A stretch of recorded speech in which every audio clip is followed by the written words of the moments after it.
Ladies and gentlemen, please take your seats. Our program is about to begin.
Ladies and gentlemen, please welcome our distinguished guest for today's commemoration program. Little Rock City Manager Bruce T. Moore, Chair of the Central High Integration's 60th Anniversary Steering Committee.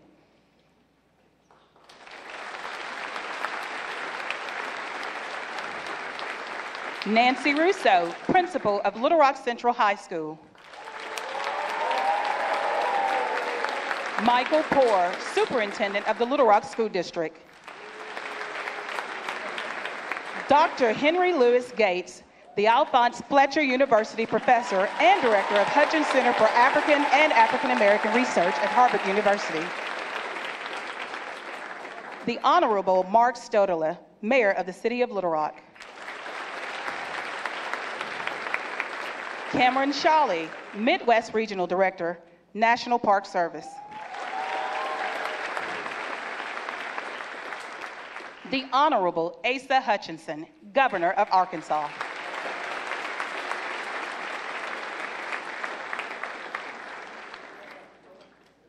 Ladies and gentlemen, please welcome the 42nd President of the United States, William Jefferson Clinton.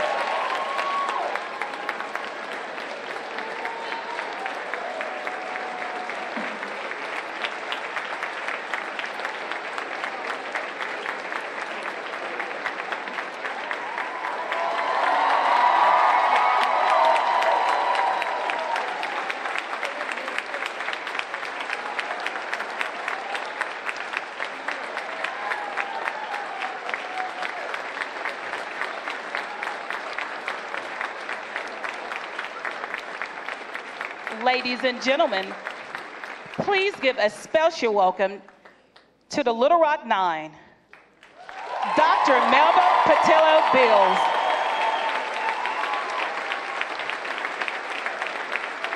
Elizabeth Eckford,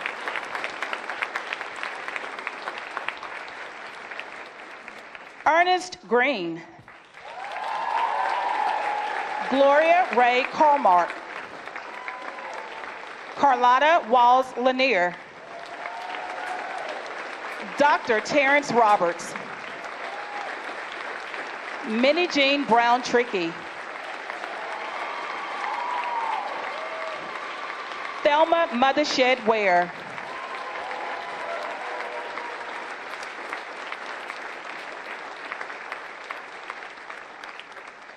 and join us in remembering the late Jefferson Thomas. Ladies and gentlemen, the Little Rock Nine.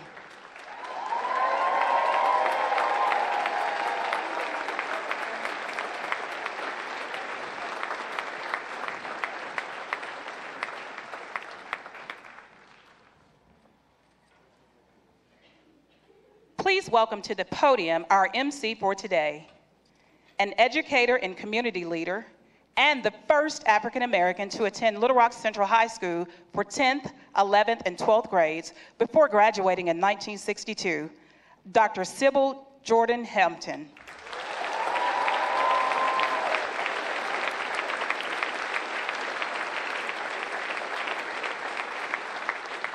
Please be seated. Thank you. Good morning. Welcome to this historic day. Thank you to each of you who are here today. Some have traveled from down the block, and others have come from around the country and overseas. As I look out into this crowd, I see many familiar faces, many longtime friends. I also see many new faces. No matter how far you travel to be here, or how many people in this room you know, please know we are honored to have you here. Without you here in this audience, the event would not be complete. You are a key component of this commemoration ceremony. Now please rise for the presentation of colors by the Arkansas 31st Air Force Junior ROTC from Little Rock Central High School. This will be followed by the Pledge of Allegiance. This pledge will be led by the student body presidents of each of Little Rock's School District's 5 high schools. Erin Farmer of Little Rock Central High School, Shayla Williams of J.A. Fair High School, Mohammed Malik of Hall High School, Zaire Love of John L. McClellan High School, and Catherine Cullen of Parkview Arts and Science Magnet High School. After the pledge, Pamela Smith, Director of Communications for the Little Rock School District, will sing the national anthem.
So proudly we hailed at the twilight's last gleaming, whose broad stripes and bright stars through the perilous fight o'er the ramparts we watched were so gallantly streaming, and the rocket's red glare, the bombs bursting in air, gave through the night that our flag was still there.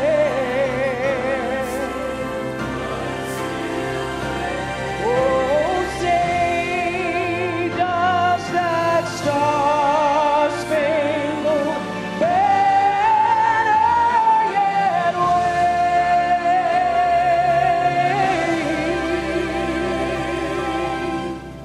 o'er the land of the free and the home of the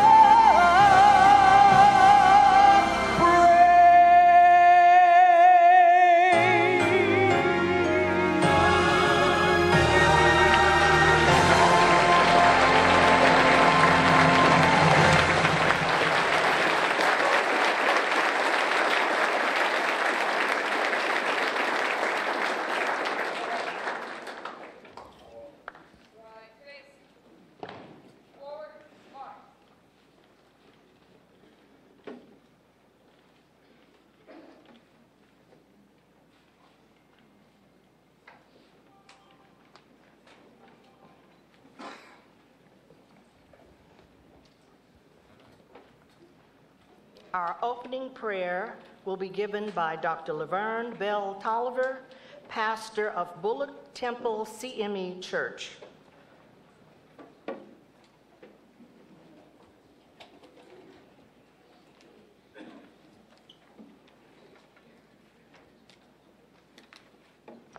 Good morning. I stand here first on behalf of the UA Little Rock and the members of Bullock Temple Christian Methodist Church, who enjoys a rich one church, one school partnership with Central High School. To the remaining members of the Little Rock Nine, I stand and thank you also on behalf of Phase 2 of the desegregation process, the first 25 to desegregate the 5 junior high schools. I'm one of those. Thank you for blazing the trail. Let us now bow before the throne of grace. God of our weary years, God of our silent tears, Thou who hast brought us thus far on the way, Thou who hast by thy might led us into the light, keep us forever in the path, we pray. Father, as we approach you today, we rejoice and say thank you. We remember how far you have brought us. Thank you, Lord, for allowing this courageous group of former members, students, known forever as the Little Rock Nine, to willingly put on their armor as they fought injustice. We thank you for allowing their actions and those of others around this state and country to ultimately topple many of the laws that prevented equal access to books, equipment, and schools that were not outdated or substandard. Thank you also, Father, for allowing them to be the forerunners of change and eradicators of Jim Crow laws that held our foreparents in the cruel grip of post-slavery times. Now, Father, we thank you for allowing this group present today to shine your clear, penetrating light on situations that continue to need enhancement. You know, Lord, that our public schools still need improvement on many levels. Allow us, Father, to remain diligent and faithful in the pursuing the cause for all students of every race, creed, color, and gender with the opportunity to receive a quality public school education. Help us remember the past for the purpose of building a better, stronger, brighter, and more successful future together for every child. Equip our families, faith communities, organizations, and public academic institutions with the resources and willingness to work together to help every child succeed. We thank you and we praise you. In Jesus' name, amen. Amen. You may be seated.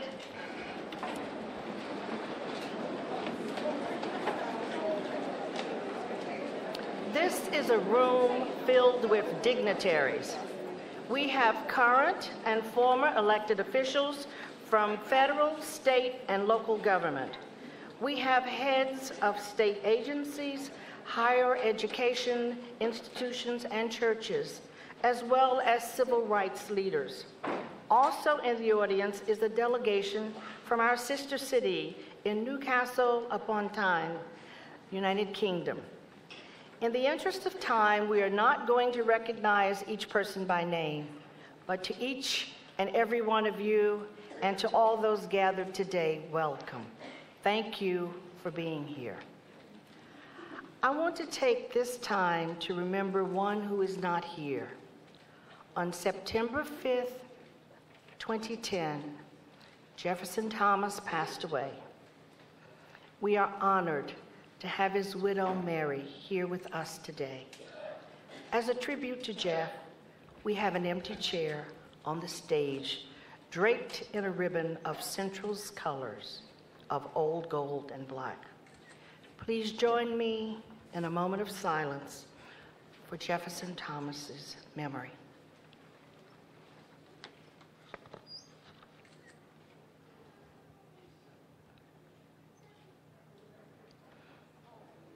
Thank you. As we move into the comments portion of our program, it is my distinct pleasure to bring forward two individuals who served as student body presidents of Little Rock Central High. Both also served a decade ago as members of the 50th Anniversary Steering Committee. She now works for the Clinton Foundation in New York City, and he is an attorney and banker who is a former member of the Arkansas House of Representatives. Joy Sakubin, student body president in 1993-94, and Darren Williams, student body president in 1985-86. Let's welcome them.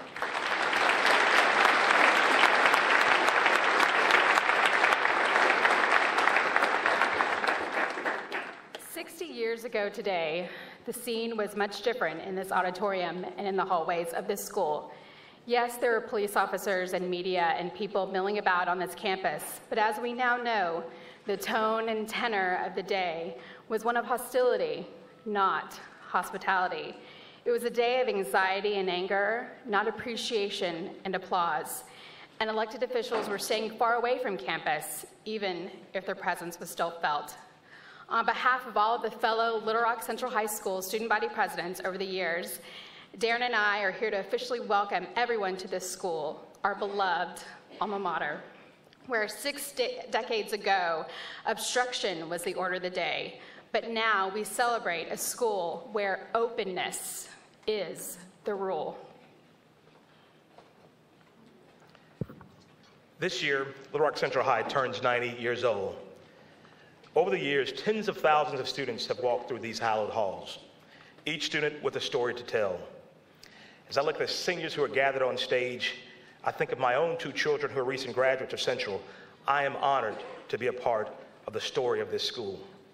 It's fitting that today we are in the Roosevelt Thompson Auditorium with the Little Rock Nine. Rosie was a brilliant mind and a rising star, not only in this state, but in this nation. The experiences that he had in then Governor Clinton's office and later at Yale University were feasible because of his time here at Central. And the opportunities that he had at Central were made possible by the courageous efforts of the Little Rock Nine. Today, over 27 languages are spoken at the homes of Central High students. Regardless of our race or our ethnicity, we all owe a debt of gratitude to Little Rock Nine. And as birthday girl Annie Abrams, who is with us here today, reminds us all, we pay that debt through service.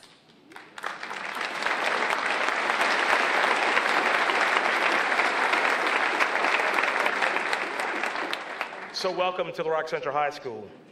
Hail to the old gold, hail to the black.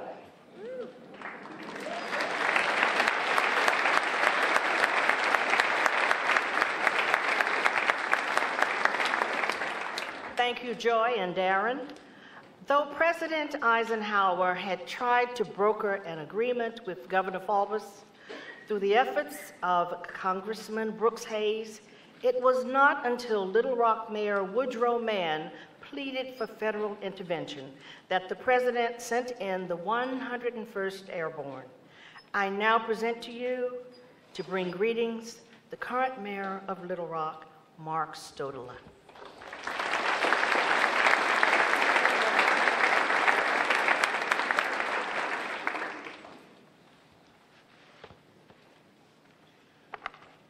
Good morning, everyone. Good morning. Thank you.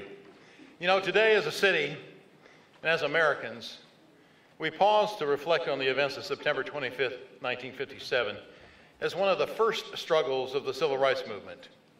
We are here commemorating the 60th anniversary of the opening of these high school doors to 9 young high school students who endured incredible adversity to integrate Central High and the profound impact that it made and continues to make on the issues of equality and opportunity, not just on this city and this state, not just on this country, but indeed on the world.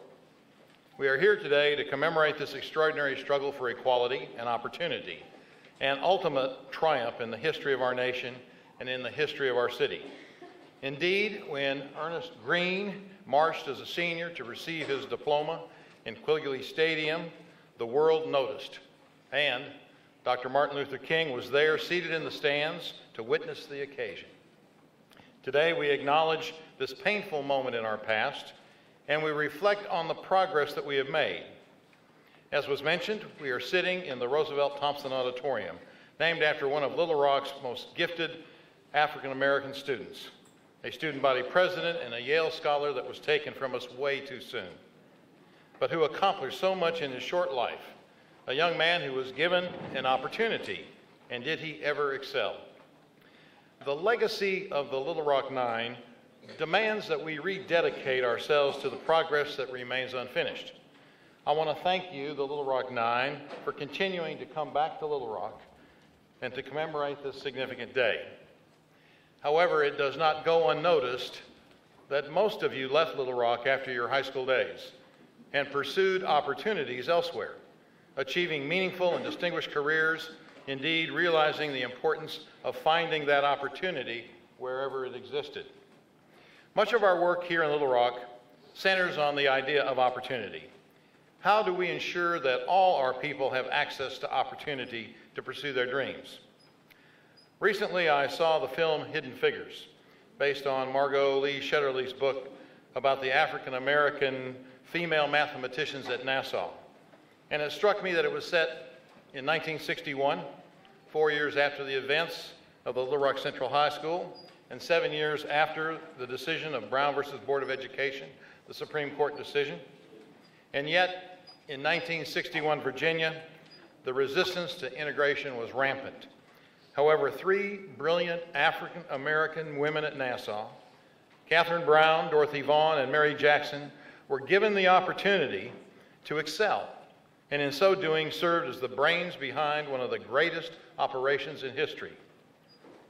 The successful launch of astronaut John Glenn into orbit, a stunning achievement that restored our nation's confidence in ourselves and galvanized the world. That story, like the individual success stories of the Little Rock Nine, exemplifies what people are capable of when given an opportunity. I cannot help but think of the possibilities that could have transpired had the Little Rock Nine had the opportunity to accomplish the magnificent work that they have achieved in the last 60 years were it right here in Little Rock. How much are we missing out on by not presenting opportunities for our people to thrive right here at home? The stakes are incredibly high, and every time a child is brought into this world, those continue to rise. How do we harness the potential of every child and person in our city? Accomplishing that goal is incredibly complicated, and it requires the involvement of every part of our community. It cannot be done by government alone. It requires a stable family structure, no matter how big or what that family looks like. Early childhood education is key, and graduation is paramount. Health and proper nutrition are essential for learning, and so is the physical environment. Our neighborhoods, our streets, our parks. Work skills and a job, making more than a minimum wage, plays a huge role in a person's ability to maximize opportunity. As I reflect on the progress that we have made here as a city, I recognize that while we have made great strides, we still have much work to do. At City Hall, these goals are what keep us going in the areas where we can help. It is why, through the Recovery Act, $8.6 million was injected into the neighborhoods south of Interstate 630. Over 100 housing units were created in these very neighborhoods right here around Central High. It's why each year young people become world changers, and in the course of 2 weeks, transform the homes of elderly citizens on fixed incomes in some of our most challenged neighborhoods.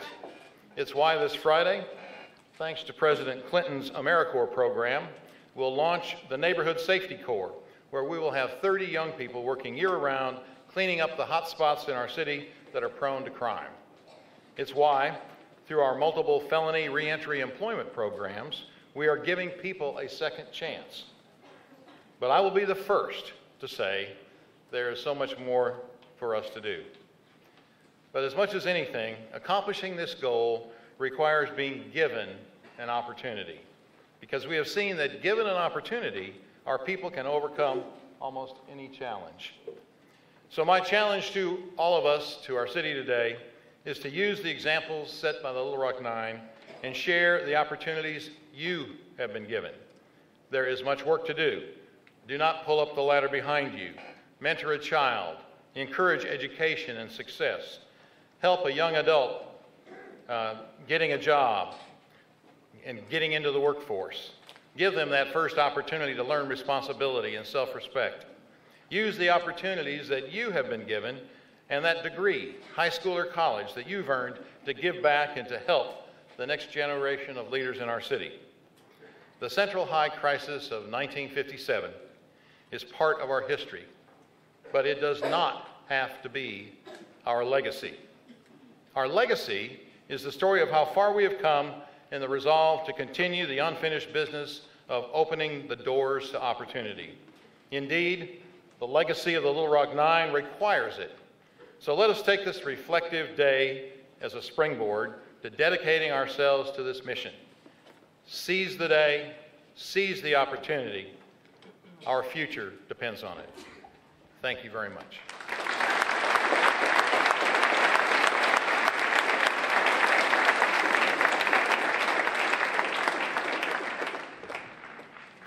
Through the efforts of U.S. Senators Dale Bumpers and Tim Hutchinson, along with Congressman Vic Snyder, Little Rock Central High was declared a National Historic Site. That legislation, as we know, was signed into law by President Bill Clinton. Central High School is the only national park site that is also a functioning high school. Representing the National Park Service today is Mr. Cameron Shawley, the Midwest Regional Director of the National Park Service. Welcome.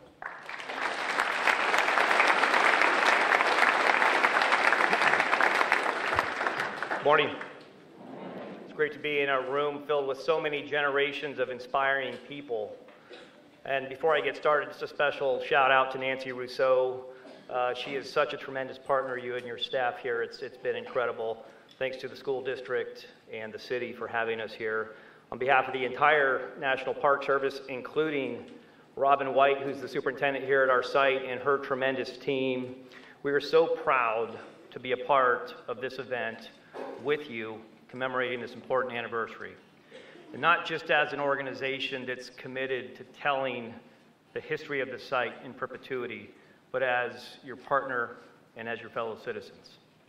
The National Park Service proudly manages a system of parks in this country that represent really a remarkable collection of places that enshrine our nation's enduring principles.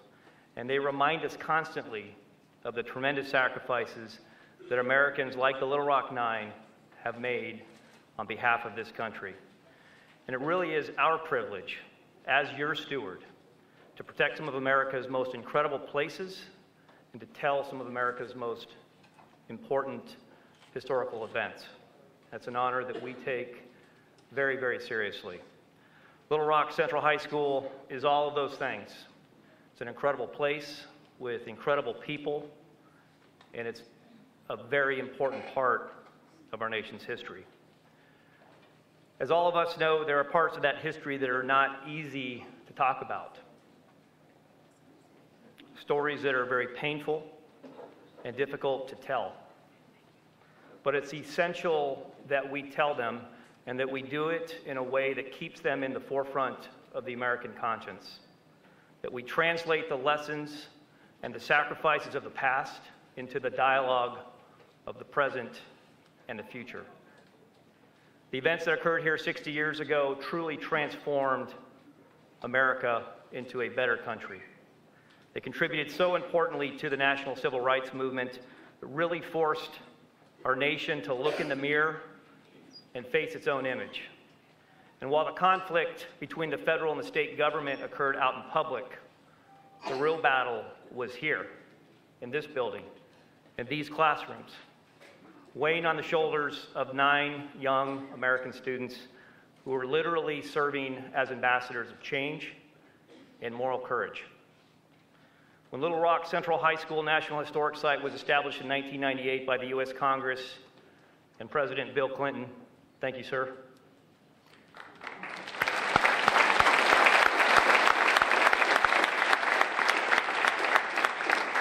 That effort that so many of you in here played a part of assured that the events that transpired here will never fade into history. President Clinton's signature to that legislation also allowed the National Park Service proudly to work with you to be a perpetual guardian of the transformative historical events that occurred here. And though no one will fully understand what the Little Rock Nine experienced here, because this site is a national park unit, and because of so many of your efforts and support, over 1 million Americans already have, and millions of Americans in the future will have the opportunity to better understand the extreme hardships they endured, become educated as to how the courage and bravery of these incredible Americans changed the course of history in this country forever. And there's no question that this site has become more and more relevant to our nation as time has gone on, not just to the American people, but to the American dialogue. It has continually allowed us to provoke reflections in history, share lessons of our past, and has created a better awareness about our nation's struggles toward equality. As your steward and partner of this great place and this important story, we remain more committed than ever at helping tell the events here accurately and in perpetuity for the benefit, education, and inspiration of both current and future generations. Every one of you in this room, in one way or another, exemplifies the perseverance of the American spirit, but no group more so than these pioneers of civil rights that we're commemorating here today.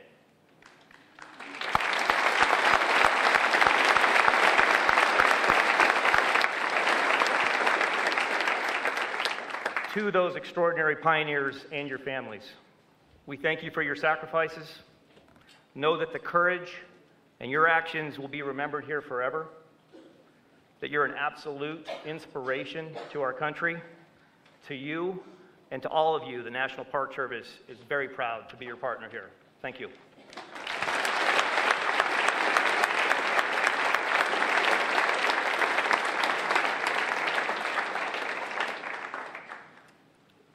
"60 years ago, the office of the governor of Arkansas worked to keep the Little Rock Nine out of the school. Times have certainly changed.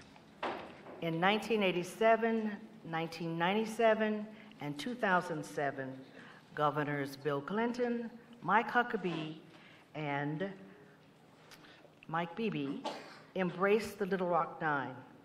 Just as his immediate predecessors have honored the Little Rock Nine, today it is my pleasure to introduce the current governor to welcome them, Governor Asa Hutchinson.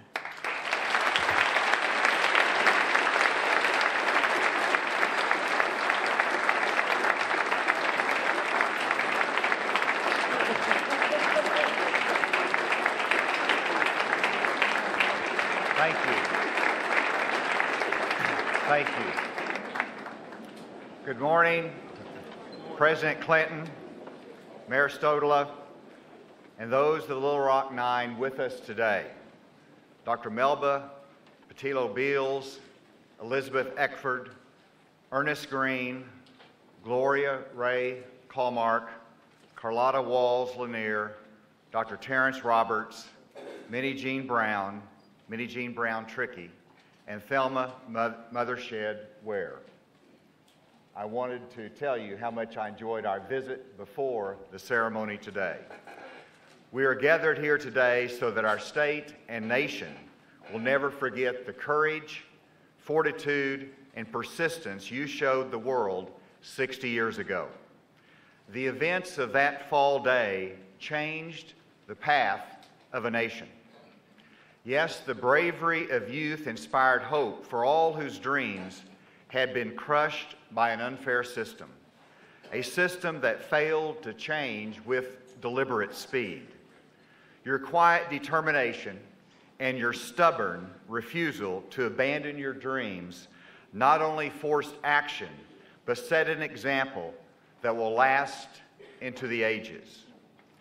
Whether you witnessed the events in person, or like me, you studied and reflected on that moment in history from a distance, we are all equally challenged, motivated, and grateful for those who said, we can do it because it is right and because it is just.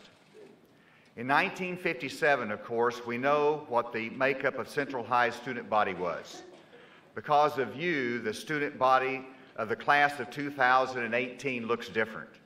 Your enrollment comprises students from 27 countries who speak a total of 24 languages. It is important to remember that Little Rock Central was integrated 6 years before Reverend Martin Luther King gave his landmark "I Have a Dream" speech on the steps of the Lincoln Memorial. It is a significant historical fact that a young Reverend King was quietly in the audience when Ernest Green walked across the podium to receive his diploma and become the first African American graduate of Central High. Perhaps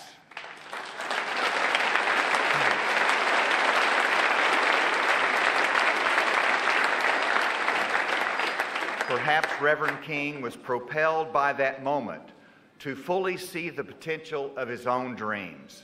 And perhaps he got a glimpse of the mountaintop where all of God's children are created equal. The integration of Central High was so early in the civil rights movement. It was before many of the counter sit-ins. It was before the bus rides.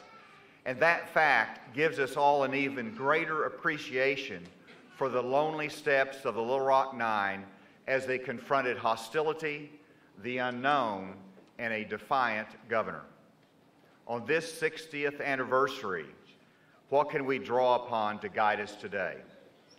We should never, first of all, undervalue the transcendent importance of how we treat each other. Let's seek understanding, live each day with words of encouragement and compassion, and let's pray and work for a more civil society. Those students of Central High who resisted the mob mentality and hysteria and acted in kindness to Little Rock Nine are additional examples to us all. There's also a lesson for our nation. We are all made in God's image, and America cannot fulfill its destiny if we limit any person's dreams because of how one is born. We are all part of the fabric of this nation, and we hope our greatness will be defined by our goodness. But there is another lesson. Just as our ancestors and history do not define our values, in the same sense, the victories sacrificially won by the Little Rock Nine do not guarantee equal opportunity or freedom from discrimination for this generation or the next. Whether it is revisiting the lessons of history or sounding the alarm about current dangers, we must be constant in educating the present generation about tolerance, forgiveness, and equal treatment. Finally, I want to thank the Little Rock Nine for enduring the pain. There is no other word to describe your experience 60 years ago, but we are grateful as a state and nation for the difference you made for all of us. Arkansas claims you as pioneers, heroes, and examples to follow. Thank you, and may God have his continued blessing on the Little Rock Nine.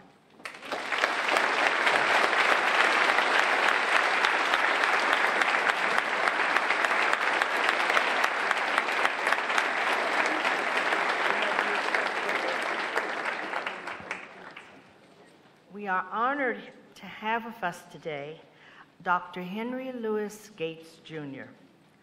Dr. Gates is the Alphonse Fletcher University Professor and Director of the Hutchinson Center for African and African American Research at Harvard University. He is not just a historical scholar and educator. As many of you know, he is an Emmy-winning filmmaker, literary scholar, journalist, cultural critic, and institution builder. Dr. Gates has authored or co-authored 21 books and created 15 documentary films. The University of Central Arkansas has been collaborating with him and brought him to Little Rock for this weekend. We are pleased to have him join us today to bring remarks setting the occasion. Ladies and gentlemen, let us welcome Dr. Henry Louis Gates, Jr.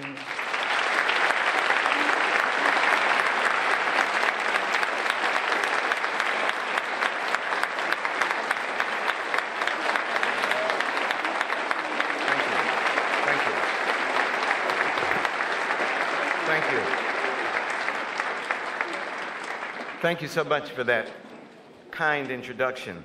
Mr. President, Governor Hutchinson, Congressman Hill, I feel like I'm visiting a religious shrine. I first saw this in September 1957, after I had just turned 7 years old. And I never dreamed, ever, that I would be standing here at the auditorium of this great high school. And if this is a shrine, ladies and gentlemen, these are the saints that we are here.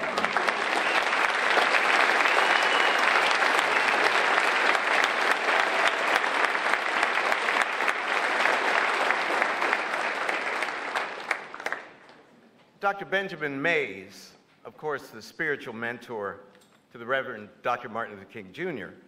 and president of the Venerable Morehouse College from 1940 to 1967, once said, and I quote, "We are interlaced and interwoven in a garment of destiny. We are all bound together in one great humanity." We as Americans find ourselves bound together in one great humanity at the intersections of history and place, no more so, ladies and gentlemen, than here in Little Rock, Arkansas. I was 4 years old when the Supreme Court ruled in Brown v. Board that separate was inherently unequal. I was 6 when the NAACP filed suit against the Little Rock School District on behalf of 33 African American students who had attempted to register in all-white schools, only, of course, to be rebuffed. And I was 7 when Arkansas Governor Orville Eugene Faubus defied a federal court order in the name of segregation and states' rights. And when a young African-American woman, Elizabeth Eckford, cradling her books and wearing that white dress and those dark sunglasses, encountered a furious mob of taunts and lynching threats. When President Eisenhower ordered the 101st, which had fought so valiantly on D-Day in France, and the Little Rock Nine braved a phalanx of hate and fear of change to walk in this school in quiet dignity at last through the front door of Central High School. History is on your side, Dr. King telegrammed black leaders as he, like the rest of us, watched the events unfold before our very eyes on television. "World opinion is with you," he wrote. "The moral conscience of millions of white Americans is with you. Keep struggling with this fate. And the tragic midnight of anarchy and mob rule, which encompasses your city at this time, will be transformed into the glowing daybreak of freedom and justice."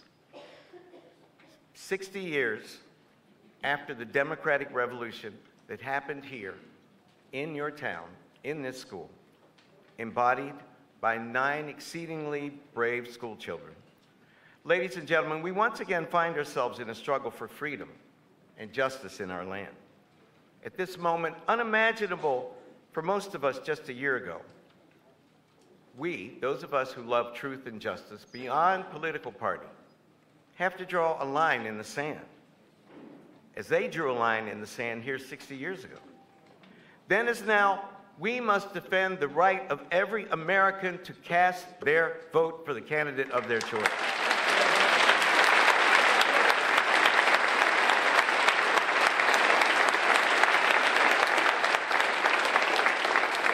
We must at all costs defend the very affirmative action programs that launched so many people of color and women of all colors into their positions of authority and power.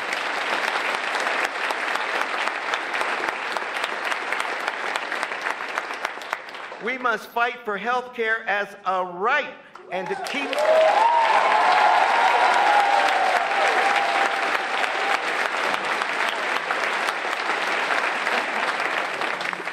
the pipeline of opportunity open for the next generation and the next generation after that.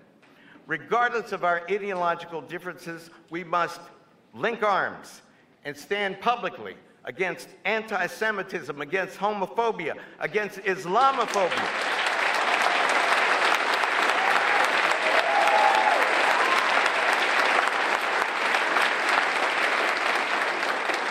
Against anti-black racism, and ladies and gentlemen, against white supremacist ideology in all of its ugly, hateful forms.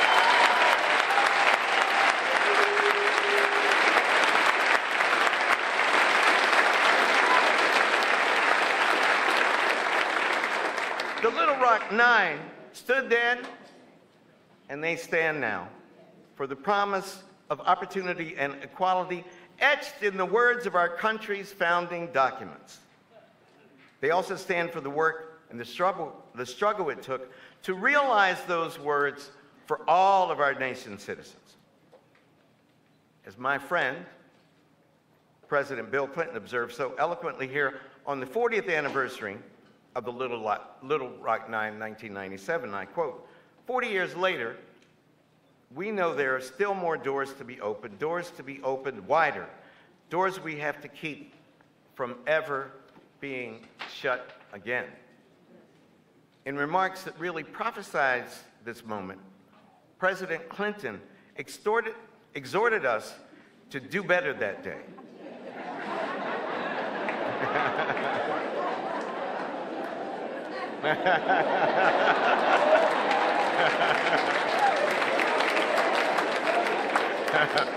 Sorry about that. You know what? I feel like the local band doing the warm-up before the Beatles come on. So I'm doing my best. I'm a poor black man just doing my best.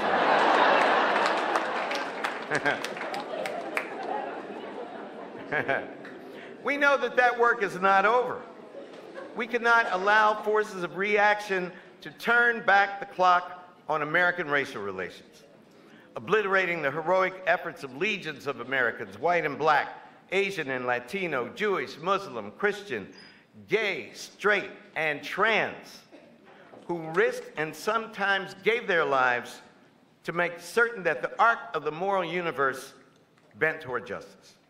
Too many hands today, ladies and gentlemen, are trying to bend that arc back in another direction, a direction toward the past.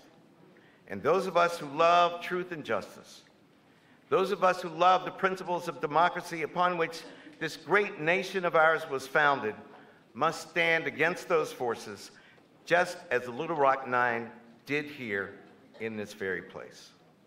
If we hold firm to our moral conscience and to our faith, to our shared history, and to the possibilities it secured for us, the tragic midnights of our time will be transformed into the glowing daybreak of freedom and justice.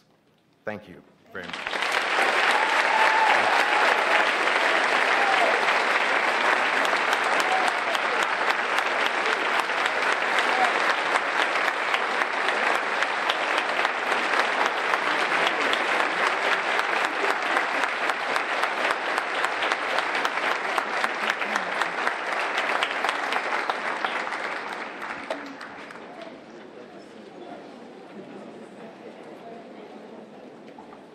In his Gettysburg Address, Abraham Lincoln said, and I quote, "The world will little note nor long remember what we say here, but it can never forget what they did here," end of quote. Time will be the judge as to whether what is said here today gets remembered. But what is indisputable is that we do remember what the Little Rock Nine did here at this school 60 years ago today. The world does indeed remember Thelma, Terrence, Minnie Jean, Jefferson, Gloria, Ernest, Elizabeth, and Carlotta. They have been immortalized not just in our memories, but in photographs, movies, songs, plays, paintings, and a postage stamp. We now turn to a time in the program to give each of the 8 living members the chance to share remarks with us. But before they do, it is important to remember that the Little Rock Nine did not act alone. They had the support and sacrifice of their parents, their grandparents, their siblings, and other family members. We have some of those family members with us today. Let us give them a round of applause.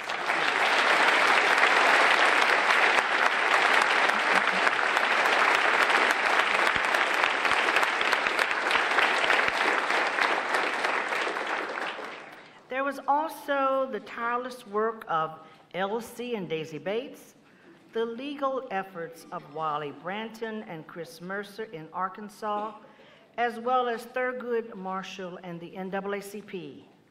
There were ministers, friends, and neighbors. The Reverend Dr. Martin Luther King Jr. was present for Ernest Green's graduation at Quigley Stadium in May 1958.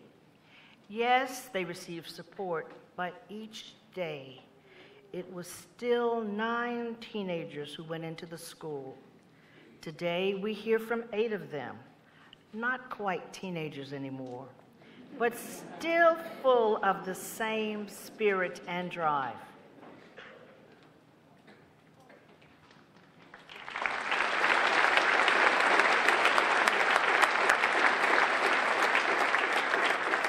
Dr. Melba Patillo Bills.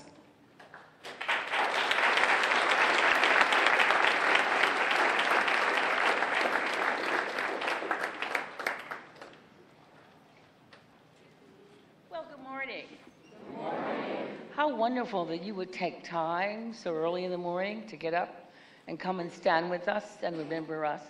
We are very grateful for your presence. And let us not ever, ever indicate to you that we got here or that we made it through that year at Central High School on our own steam. First of all, there was the steam of the Lord Jesus who directs me every moment of every day I breathe. My mother always said to me, God has a picture of you on his refrigerator. He is as close to you as your skin. And certainly making it through Central High School took a whole combination of elements. One, I believe that the Lord Jesus concocted. First of all the white people at Central High School were not nasty. Some of them were lovely people merely caught in a trap. And certainly they were with us as we transitioned into this situation whereby not only the block, but the region, the nation, and all of us changed from what we were to what we are. It is a joy to come back to Arkansas and sit in a taxi. It's a joy to see women policemen whose skin is all sorts of colors. It's just such a joy for somebody who's been away to come back and see the miracle of love and change. And so I thank you so much for that. And I really, really, again, want to say to you that you are all a part of this. All right, so we get to be the 9. And I enjoy signing things like my books and my pictures and whatever.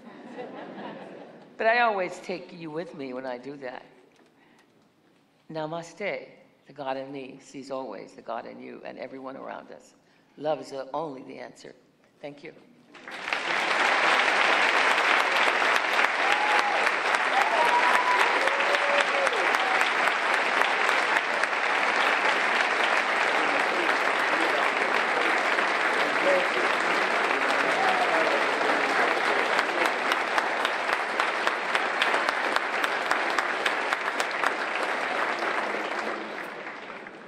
Elizabeth Eckford.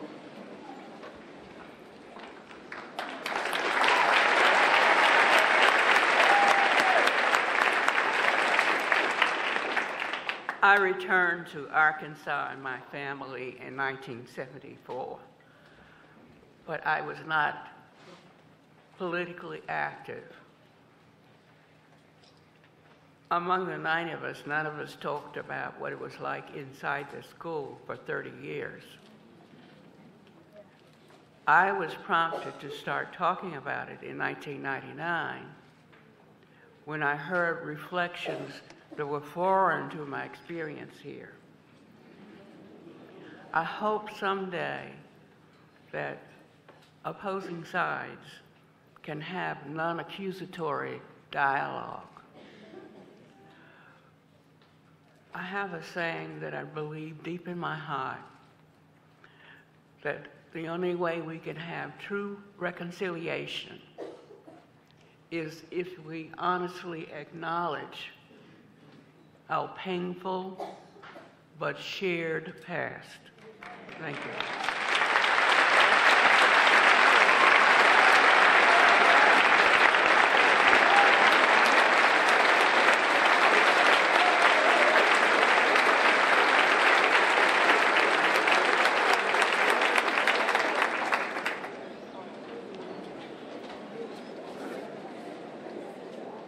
Ernest Green.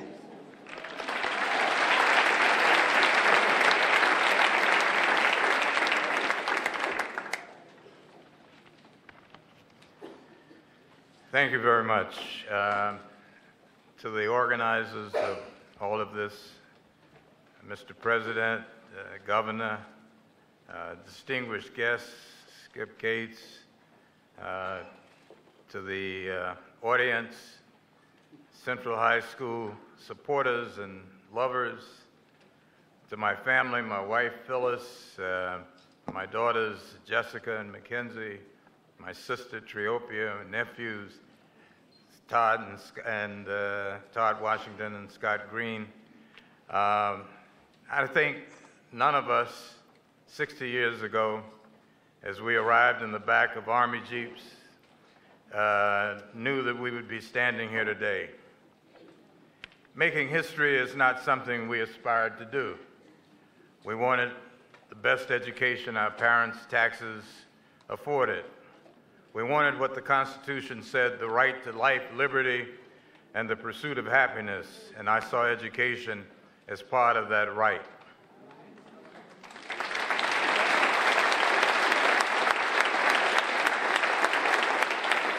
Now, after September 4th, when we were denied admittance, I did what my parents' family taught me. I dug in my heels. You know, the Bible says, weeping endures for a night, and joy cometh in the morning. 250 days was a long night. The recent cover of a local magazine said progress with a question mark. But I'd like to remove that question mark and instead say progress, ellipsis. Progress is not a single action, a moment. It is the small, mundane, everyday action. Some days with international focus, other days with no more fanfare than a small thank you. Progress is like water to torture on the unrelenting enemy of stagnancy and complacency. Initially, it feels like nothing more than tiny droplets of water, and after a while, it beats away at hate and vile rhetoric, not as a rushing water, but still as seemingly small droplets. Progress has to continue because there is no finish line. Emmett Till turns to Heather Hare in Charlottesville protesting Nazis. Muhammad Ali turns to Colin Kaepernick taking a knee for injustice.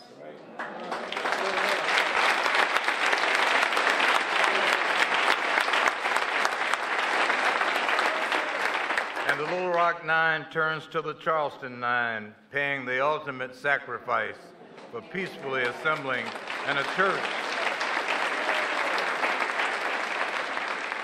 for Bible study in the edifices of the African Methodist Episcopal Church. This scares many because of its proud heritage. You know, we need young lawyers ready to follow Wiley Branton Sr. and Thurgood Marshall. We need community activists and church leaders like Daisy and L.C. Bates to continue to engage and challenge our public officials. We need parents and caregivers who are actively engaged in the education of their children, like Lothair Scott Green and all the parents of the Nine. And I want our children to know that they have a continued role in this marathon to progress. Be prepared to take up the mantle of the Little Rock Nine, Malala Yousafzai, and realize that education is the key to upward mobility.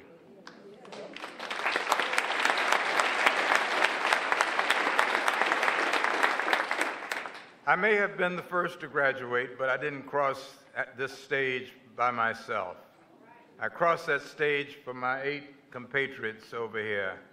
Thelma Mothershed Ware, Minnie Jean Brown, Tricky, Jefferson Thomas, Carlotta Walls Lanier, Gloria Ray Carlsmark, Melba Patilla Bills, and Terrence Roberts. They still had graduation on the horizon, and regardless of where they graduated from school, the victory was still theirs. And as I crossed that stage and accepted that diploma, for the next 800, 8,000, 8 million that will follow, I've learned that in the 60 years since Central, there are different paths in life one can take. There are worn paths, there are faint paths, there are even random paths that don't follow anything. Know that these paths were worn in not by one person, not by 9 people, but generations of people following scattered footprints left by someone else. But also know that the errant footprints follow no path at all may intrigue someone else to follow a path not yet forged. No, it won't be easy, and it wouldn't happen overnight. But as my sister has told me, but as many follow, a path will wear into a permanent reminder of someone else's initial steps. To the Tigers, black and gold, God bless each of you.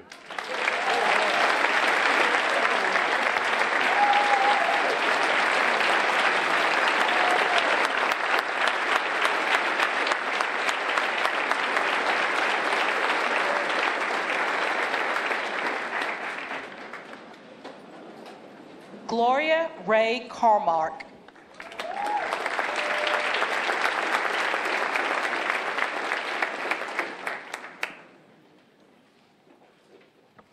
Never thought I would stand here. I can't really say I feel comfortable being here, but I am here and it feels pretty good.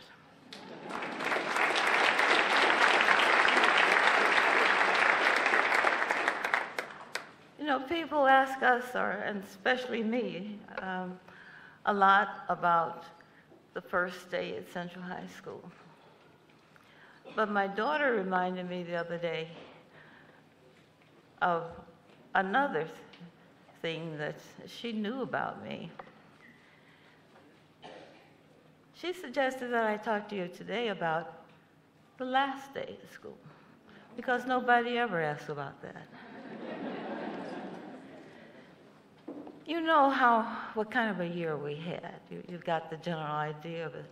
But on the last day of school, they handed out the yearbooks. And I remember getting my yearbook. And that presented another situation for me, quite different from the others. I had my book, and I knew that people signed each other's books. But there I was, this now 15-year-old little girl. And who was going to sign my book? Who would I dare go up to and ask to sign my book? So I stood there for a while with my book open. And then Becky, the girl I had secretly exchanged notes with in one class, she came up and signed my book. And I felt a bit of a release. At least I had one signature in my book. But then another girl came and signed my book. She wrote, in a different age, we could have been friends. Thank you.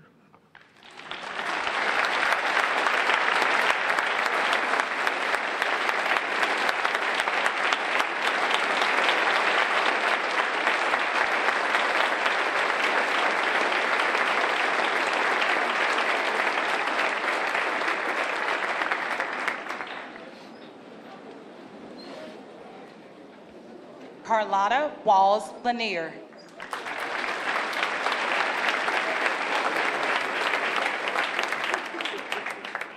Thank you and good morning. President Clinton, to the Governor of Arkansas, Hutchinson, and the Mayor of Little Rock, and all the other distinguished guests here on this stage. Thank you for being here, actually. I was asked about a year and a half ago by the city manager, what would we like for the 60th anniversary? Give them some ideas. They already had ideas about what was going to take place. And I want to be very honest and clear with you. I said to him, I would like to have dinner in the White House with President Hillary Clinton.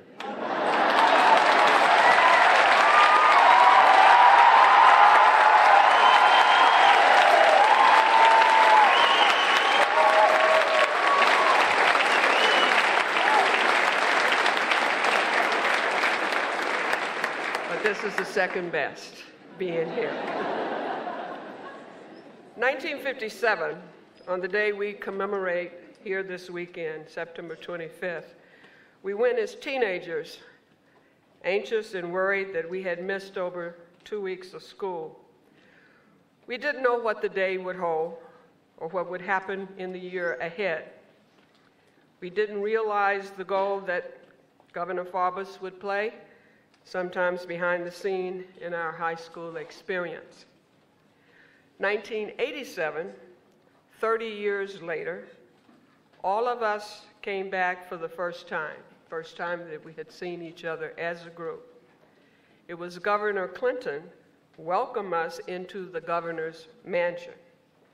Hillary Clinton, who had been under the weather, came down to the kitchen, and we talked into the early hours of the morning with our other friend who was mayor of Little Rock, Lottie Shackelford.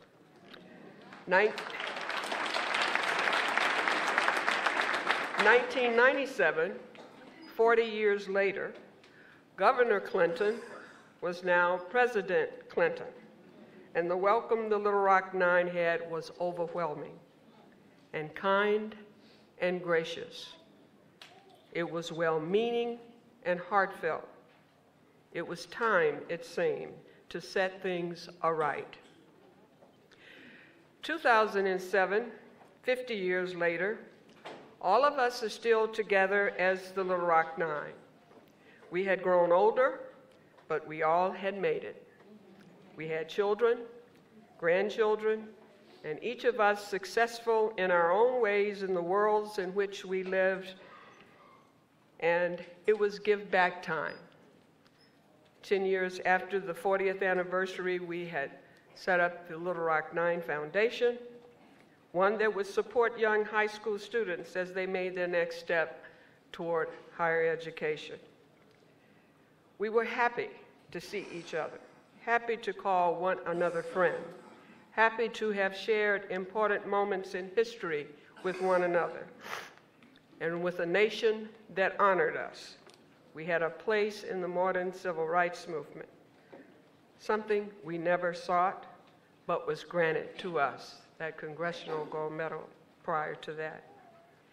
2017, 60 years later, we returned to Little Rock, to Central High, as senior citizens. One of us is missing now, our friend Jefferson Thomas, because it's right to speak his name aloud.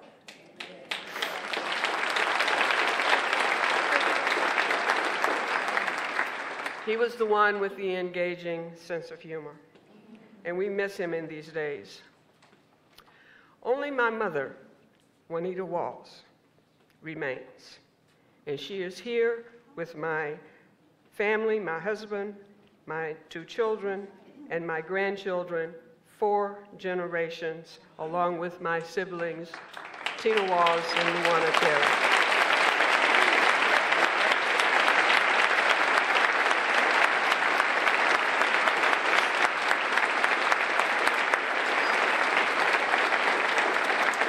Thank you for that.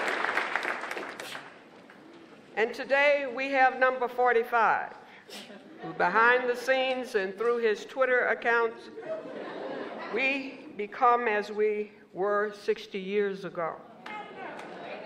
Anxious and worried and concerned about what lies ahead, this weekend and in the year ahead. We know these things, though. As a human race, we are strong people. And in the words of the old Negro spiritual, we have come too far to turn back now.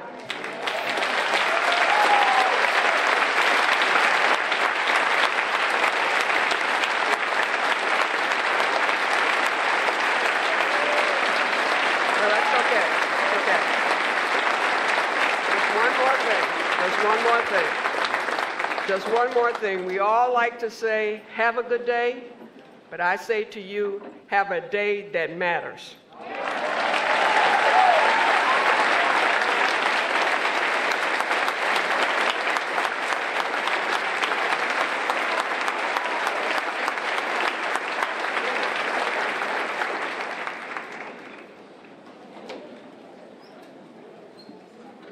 Dr. Terrence Roberts.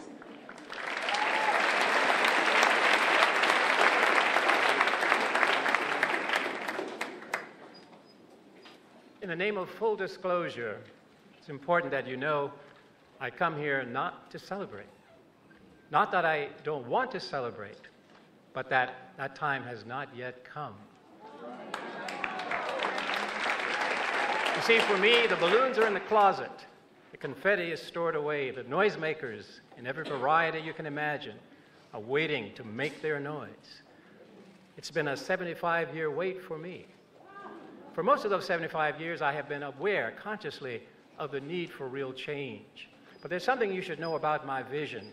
For those of you who have urged me to celebrate progress, I say, look at it from my perspective. First, for what I want is for none of this ever to have happened. That said, I have a new vision that shows me what could possibly be. But it can't happen. I can't do it alone. We all have to engage in this war against the forces that are determined to shore up and maintain the status quo. That's not feasible. How can we do that? You can decide to choose to live a life that's different than the life you've thus far chosen to live. I don't make the a priori assumption that everyone here shares my vision, but I do make the assumption that you are willing to investigate the options as you become aware of them. And why aren't you aware of them? By choice. You have chosen. You see, willful ignorance is one of the most deadly sins that we face.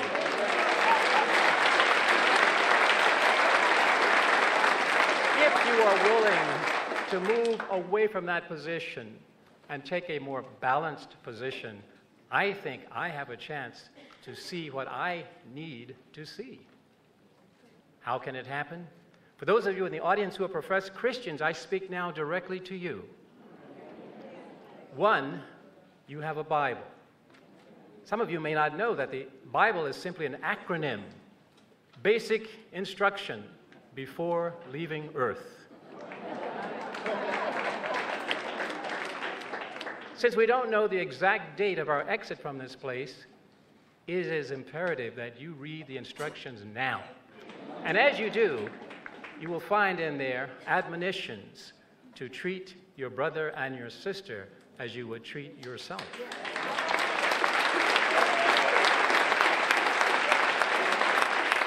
I can't imagine, given the history of this country, that those of you who are professed Christians would want that to continue. I was told, and I mentioned this in the interfaith service the other night, I was told by a minister in this very town that I had no business being at Central. I don't know if he was reading the same Bible that I had. I went back home to look for the passage to see where he got that information. I have yet to find it. My understanding is that we Christians care enough to confront. When you care enough to confront, you get in other people's faces. It's not about being combative. It is about loving care. You see, if you have a child, and that child has a penchant for playing near the off-ramp, you will confront that child. You will take measures. You will use every instrument possible to maintain the safety and well-being of that child. Think about it that way. Treat me as your child. Help us all to move away from this nefarious status quo into the brighter light of understanding where we truly see each other as God sees us all. Thank you.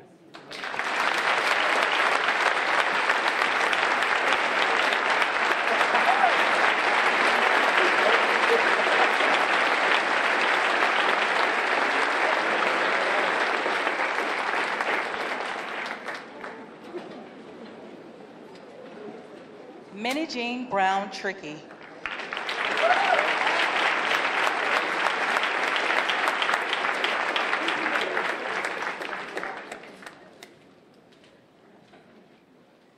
Well, thank you, everyone. You know, I really like to be on stage with really illustrious people. Greetings. Thanks to the city and all the people. Thank you, Melissa. Thank you, everyone. Now, I have 1/3 of my children here, Isaiah and Spirit. I have my sister. I found her when she spoke out, as she usually does. Oh, there's nothing like the Brown sisters. So, I consider this experience, the 60th commemoration, as a pilgrimage. And I looked up the definition, which says a pilgrimage is a journey or search of moral or spiritual significance. Typically, a journey to a shrine or other location of importance. And here I am, and here we are. So we come here, I think, to remind ourselves and the world that the work is not complete until a beloved community is achieved. La la. Okay. Oh, so when I'm standing in a place of such significance, and remember that I was fired in the heat of Little Rock Central High School, there's no forgetting. So I and the rest of us, in many different ways, will continue our activism. We come here to catalyze, to stimulate the conversation that needs to happen here, there, and every place else. Now, I'm going to tell you what happened. I did accuse number 40 whatever of suffering from, it's my phrase, hashtag, profound intentional ignorance.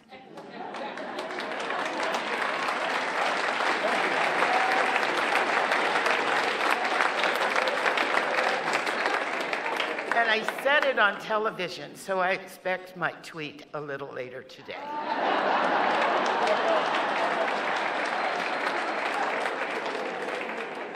So, astrophysicists, okay, yeah, I'm sorry. I love that. Hashtag profound intentional ignorance, okay.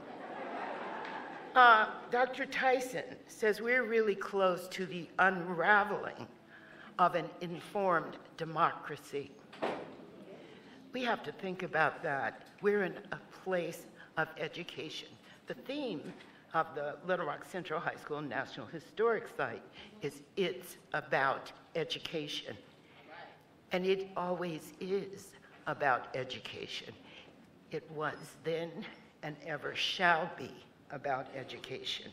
So I'm hoping, and we're not stupid, the Little Rock Nine.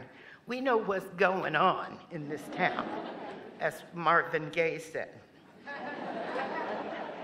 Okay, who knows about Marvin Gaye?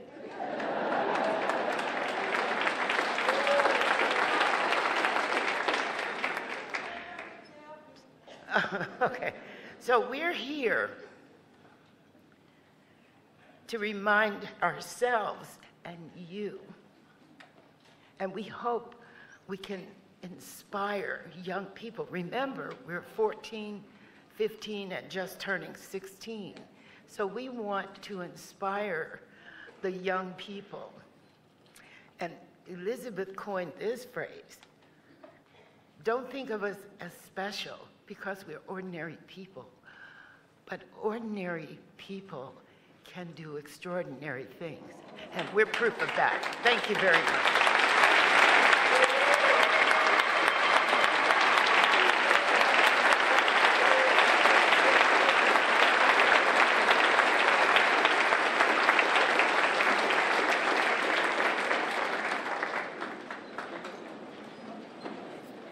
Giving remarks on behalf of Thelma Mothershed Ware. Please welcome her grandson, Gabriel Ware.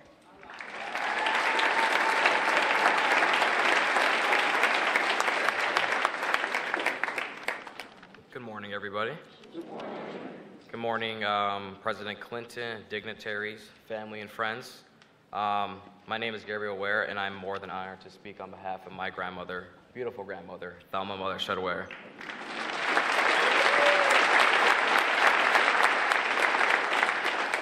It has been many years since I entered this historical building, and I did so today with a sense of anticipation and hope for the future of those educated here and other facilities throughout the state.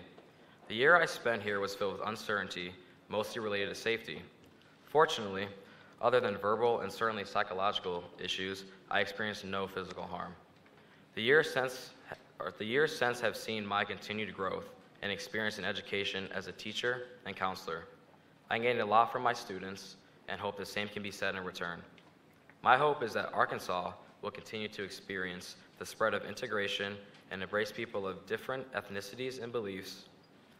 I would also like to add that the proliferation of charter schools has given us a cause for the concern for the future of conventional public education.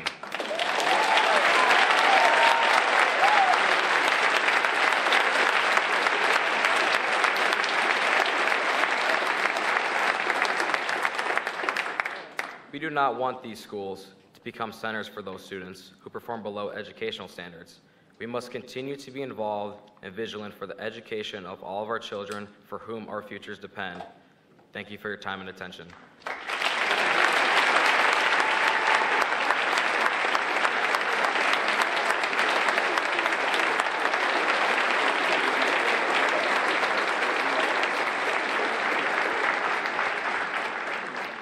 Let us say thank you again to each of the Little Rock Nine.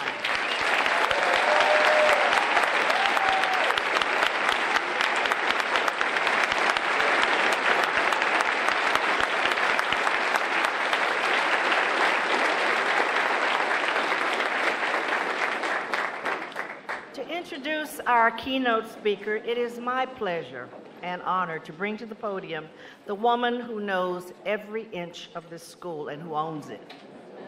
Nancy Rousseau has been principal of Little Rock Central High School since the summer of 2002.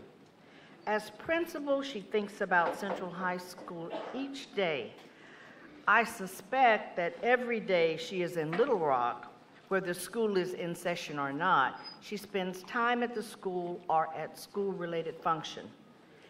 Nancy is an ambassador for Little Rock Central High School, its students, its alumni, and the entire city of Little Rock. She is one of a few people who has worked on the 40th anniversary, 50th anniversary, and now the 60th anniversary commemorations. Join me in welcoming Principal Nancy Rousseau.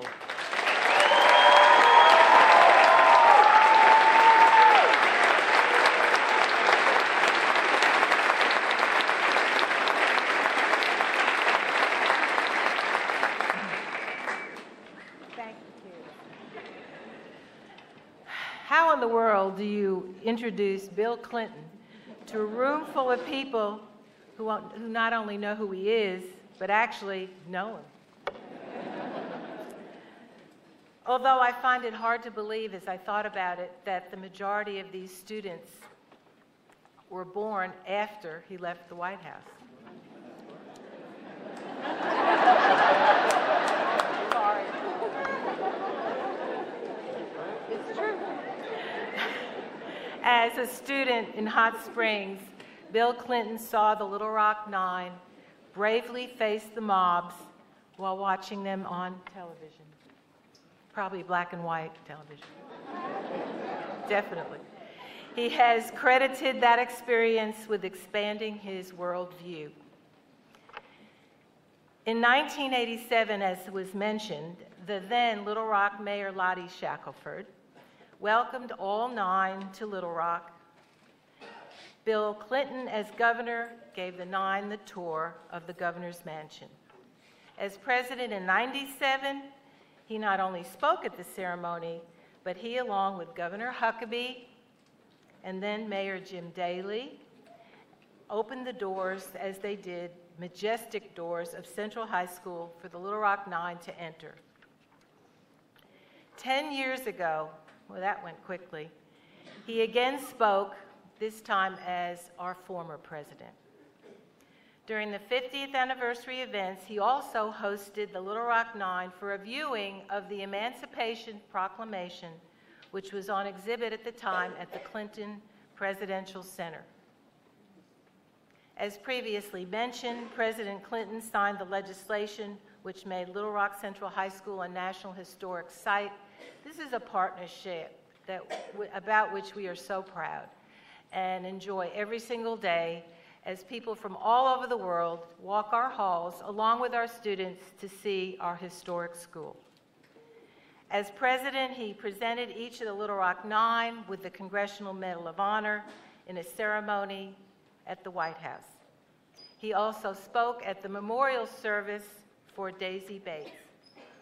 The list of his connections to this school and to the Little Rock Nine goes on and on and on. In fact, in the summer of 2016, he and some of the members of the Little Rock Nine joined me and a few hundred other people in the basement of Central High School during a tornado warning. The tornado warning turned out to be a major weather event with part of our roof being torn away and 2 classrooms being destroyed. As Central High's very proud principal, I'm going to take a moment of personal privilege to say thank you. Thank you for all you have done for this school. Your life and career are the embodiment of the 4 statues which adorn the front of our school and have looked out upon 90 years of history. Ambition, personality, opportunity, and preparation. Now, ladies and gentlemen, and my children behind me, it gives me great honor to say, would you help me and please welcome to the podium the 42nd President of the United States, William Jefferson Clinton.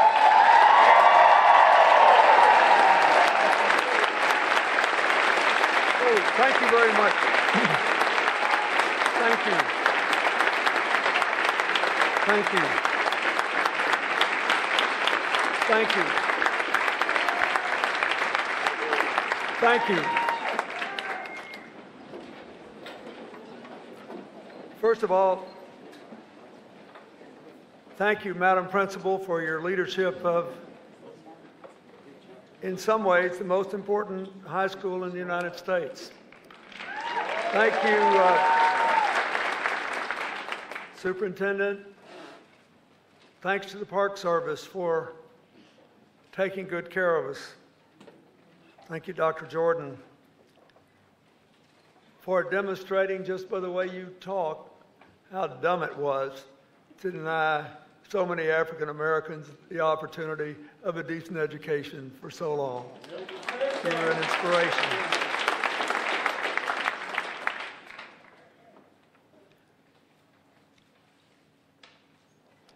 I thank all of you who came. Happy birthday, Annie Abrams. Governor Tucker, thank you. Secretary Slater, thank you for all you did for our country. I want to thank you, whoever did the program, for letting Darren and Joy speak, for they are the true heirs of what was done here 60 years ago. And from one of them, I benefit every single day. I want to thank Melba and Elizabeth and Ernie and Gloria and Terrence and Minnie-Jean and Thelma and 2 who are not here, Jeff and Daisy Bates. We missed them both.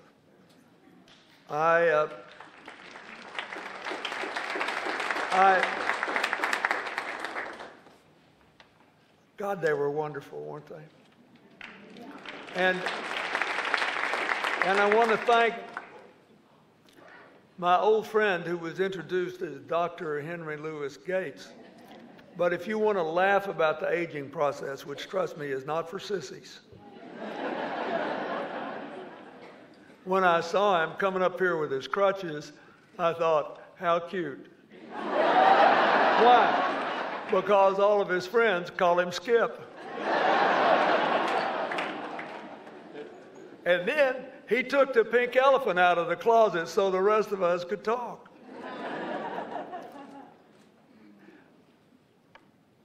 This is also the 40th anniversary this year of my first speech as a public official, and it's got a lot in common with today. I spoke at the Rotary Club installation banquet in Pine Bluff. There were 500 people there.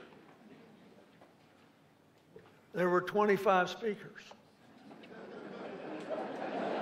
By the time I got up to speak, half the people were hungry again. And the guy who introduced me had run the campaign for me down there, and he was more nervous than I was. I was a young attorney general, and he got up and said, you know, we could stop here and have had a very good evening. Now, what he meant was, oh, the best is yet to come, but what it sounded like was the truth. Please, I want to go home.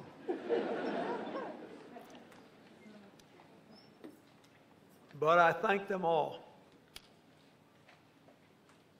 I thank this group for letting me be a part of their lives, for sharing their true feelings, for giving us each in their own way the true meaning of what we're here about.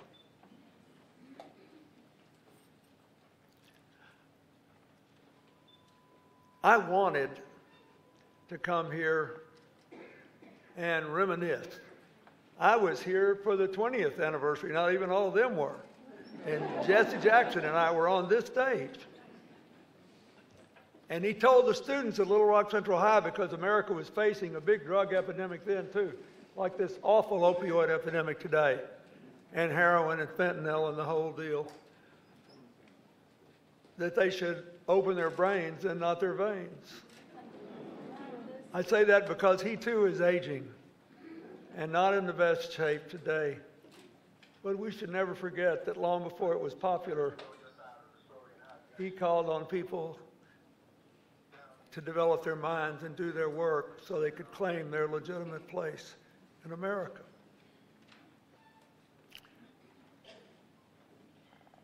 Skip Gates in his Utter Life has a TV show. Have you all ever seen it? You seen his show? And he traces our lineage. Shows that Governor Hutchinson may be related to John Brown or King George III or God only knows who.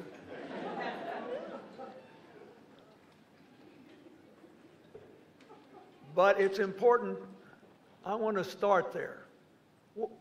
What does all that they said amount to? What was the pink elephant in the closet that Skip dug out?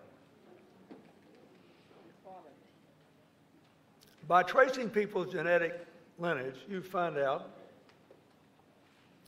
almost no black people are all black. And almost zero African Americans, and maybe there's not a single one, whose entire lineage comes from people from sub-Saharan Africa. And almost no white people are all white either.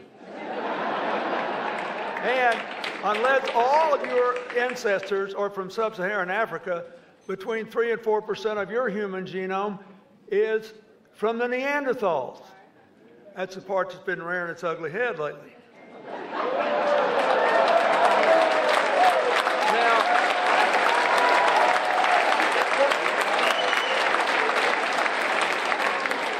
You know, ever since I've been out of office, I've been doing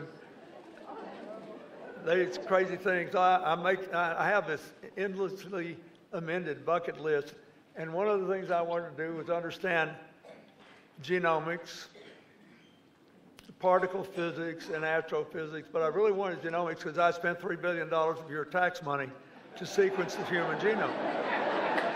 And now you can do it for about $100, and it's given us more than $300 billion in economic activity. So it's the best investment of your tax money ever made. And a good reminder that it's a you get a big return when you invest in modernizing infrastructure and science and technology as well.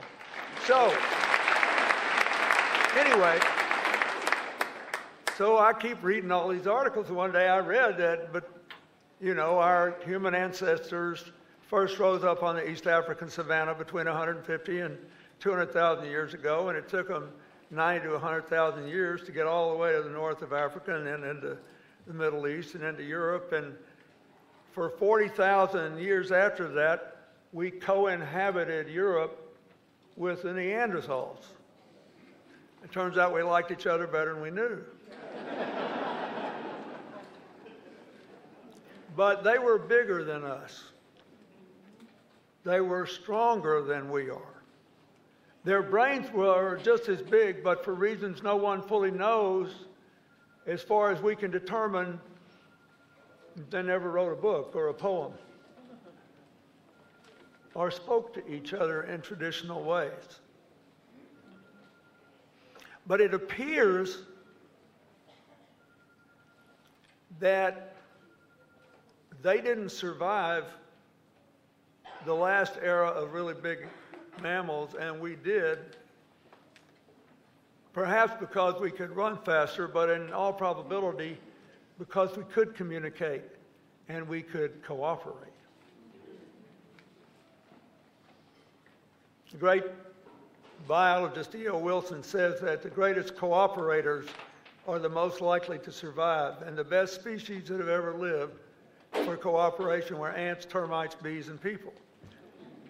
My library, all the people at the Presidential Center make fun of me. We just had that great exhibit where you could see all my cooperators.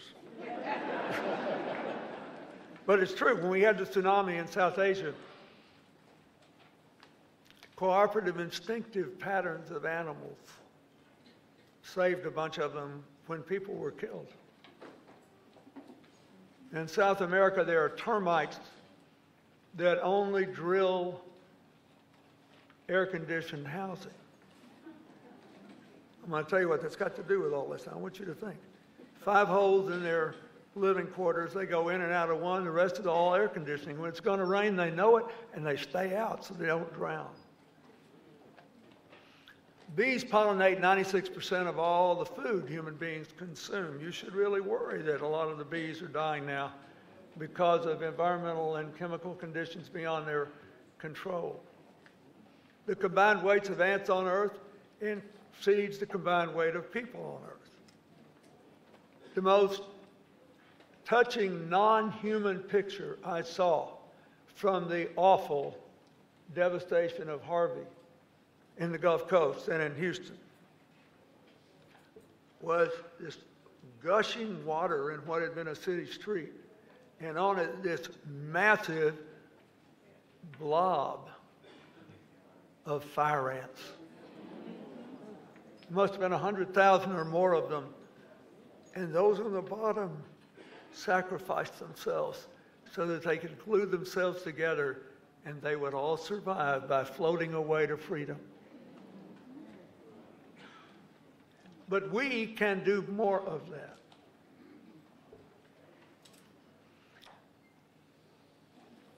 I wanted to stand up and say a lot of simple bromides about that and make everybody feel good and tell them I love them and sit down.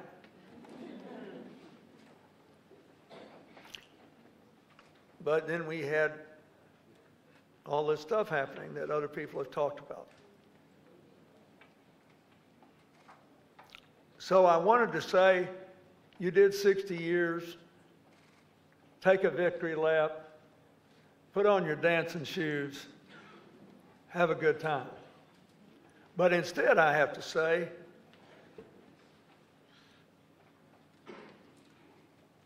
you got to put on your marching boots and lead us again.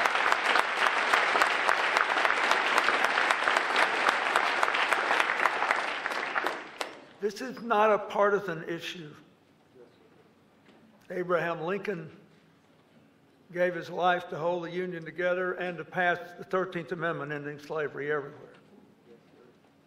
Ulysses Grant, a greatly misunderstood and underrated figure in our history, not just as a general, but as a president, gave us the 15th Amendment, the right to vote, which he said was the most important thing that had happened since the founding of the United States of America.